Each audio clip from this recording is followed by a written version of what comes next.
సిద్దిపేట జిల్లా పట్టణ కేంద్రంలోని ఓ ప్రైవేట్ పాఠశాలలో యూకేజీ చదువుతున్న 6 ఏళ్ల చిన్నారిపై పీఈటీ నాగరాజు అనే ఉపాధ్యాయుడు కీచక పనికి పాల్పడ్డాడు. దాంతో విద్యార్థి సంఘాలతో పాటు తల్లిదండ్రులు కూడా భారీ సంఖ్యలో పాల్గొని ఆందోళన చేపట్టారు. పాఠశాల ముందు ఆందోళన చేపట్టారు. మనతో మాట్లాడారు. అదే విధంగా పోలీసులు సుమారు 2 గంటల పాటు 2 నుంచి 3 గంటల పాటు ధర్నా చేపట్టారు. అయితే ఎంతటికి వినకపోయేసరికి పోలీసు వారు విద్యార్థుల తల్లిదండ్రులపై అదేవిధంగా విద్యార్థులపై విలేకరులపై కూడా లాఠీ చార్జ్ చేసిన ఘటన మనం చూసినాం. అదే విధంగా మనతో మాట్లాడడానికి పేరెంట్స్ ఉన్నారు. అన్న చెప్పండి, అసలు కామారెడ్డిలో జరిగిన ఈ సంఘటనపై మీరేమంటున్నారు? ఇంతకుముందు జీవదానంలో ఎన్నోసార్లు జరిగినాయి కాబట్టి ఈ రోజు పీటీ సార్ అంటేనే చిన్న పిల్లలు భయపడుతున్నారు. ఒక చిన్న పిల్ల 6 సంవత్సరాల చిన్న పిల్ల ఇంటికి పోయి వాళ్ళ మదర్కి చెప్తే మదర్ వచ్చేసి కంప్లైంట్ చేసింది. ఇది శనివారం రోజు జరిగిన సంఘటన. మేనేజ్మెంట్ ఇప్పటిదాకా అందరికీ మొత్తం సమాపనం చేసి పోలీసులతో కలిసి మొత్తం క్లోజ్ చేద్దామని తెలుసుకొని ఇలా అందరం పేరెంట్స్ వచ్చి అడగడానికి వస్తే మినిమం 4 గంటల నుంచి ఇక్కడ వెయిట్ చేస్తే కనీసం మేనేజ్మెంట్ వచ్చి మేము తక్షణ శిక్ష ఇస్తామా లేకపోతే మేనేజ్మెంట్ మీద చర్య తీసుకుంటామని చెప్పడానికి ఇప్పటిదాకా రాలేదు.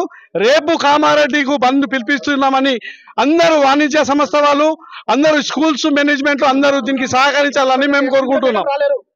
ఇక్కడికి పాఠశాలకు సంబంధించిన డిఓ ఎంఈఓలు కూడా రాకపోవడానికి మీరు ఏమైనా స్పందిస్తున్నారు? ఇప్పటిదాకా 4 గంటల నుంచి మేము ఇక్కడ రమ్మని చెప్తే కానీ కలెక్టర్ కానీ డిఓ కానీ ఎవ్వరు రావట్లేదు. కనీసం పేరెంట్స్ కి కూడా రెస్పాన్స్ ఇవ్వడం లేదు. మేనేజ్మెంట్ తో వీళ్ళందరూ కలిసి ఉన్నారని మేము ప్రశ్నిస్తున్నాం. అదే ప్రస్తుతానికి లాఠీ చార్జ్ పేరెంట్స్ పట్ల లాఠీ చార్జ్ చేశారు. దాని మీద మీరు ఇప్పుడు మా పాప కూడా ఇక్కడ ఉన్నది. ఇప్పుడు చిన్న 1వ క్లాస్ నుంచి ఇప్పటిదాకా 10th వరకు నడుస్తుంది. ఇది ఏంటంటే ఇప్పుడు ఒక 6వ తరగతి అమ్మాయి చిన్న పిల్ల మా ఇంట్లో ఎంతసేపు ఉంటుంది? ఇంట్లో ఒక 10 గంటలు ఉంటాయి, ఈడ 14 గంటలు ఉంటుంది స్కూల్లో. కేవలం ఈ గురువు అన్న ఉద్యోగంలో ఈ స్కూల్ మీద నమ్మకం విడిచిపెట్టి మా ఆడపిల్లను పంపిస్తే నిన్న శనివారం జరిగిన సంఘటన. నిన్న శనివారం నుంచి ఇప్పటిదాకా అది రెస్పాన్స్ లేదు. వాడు ఎర్రపాడు పీటీ అంట. ఆ కొడుకు దొరికితే చింతపండు వేస్తాం, ఒక్కొక్కరు కాల్చీలు ఇరగొత్తడి చేస్తాం. ఎందుకంటే మేము ఆ పిల్లల్ని నమ్మి ఇంతవరకు మేము నమ్మి ఇక్కడికి పంపిస్తే మాకు తగిన శాఖ చెప్తారు. ఈ యజమాన్యం, ఈ జీవదాన్ యజమాన్యం కూడా తగిన చర్య తీసుకుంటాం. ఖచ్చితంగా మా కాంగ్రెస్ పార్టీ చెప్తున్నాం, మా పిల్లల పేరెంట్స్ గా చెప్తున్నాము. ఎందుకంటే మా పాప, నా కొడుకు, నా 2 పిల్లలు నా మొక్క మిక్కనే చదువుతున్నారు. ఎందుకంటే జీవదాన్ని పెద్ద తీసుకొని చేసినాం. ఈ క్రిస్టియన్ మైనారిటీ ఉంటే సెక్యూరిటీ ఉంటే ఉద్దేశంలో మేము వేస్తే సెక్యూరిటీ లేకుండా కేవలం ఒక నాణ్యత లేని ఒక స్కూల్ సర్టిఫికేట్ తీసుకోకుండా ఒక నార్మల్ డిగ్రీ పీఈటీ ఉన్న సర్టిఫికేట్ తీసుకొని వాళ్ళ బ్యాక్గ్రౌండ్ కూడా అంటే మొత్తానికి పోలీసులు విద్యార్థి తల్లిదండ్రుల పట్ల లాఠీ చార్జ్ చేయడం పట్ల మీరేమంటారు? తప్పకుండా ఇప్పుడు వాళ్ళ సెక్యూరిటీ ప్రాబ్లమ్ లాఠీ చార్జ్ అని చెప్తున్నారు వాళ్ళు. కానీ మేము మా బాధ, మా రక్తంతో పుట్టిన పిల్లల గురించి మేము వచ్చి అడగడానికి వస్తే లాఠీ చార్జ్ అని పోలీసులు దౌర్జన్యం చేసిన పోలీసు కూడా మేము చెప్తున్నాం. మేము శాంతియుతంగా ఖచ్చితంగా మేము మా పిల్లలకి అమ్మాయికి న్యాయం జరిగే వరకు.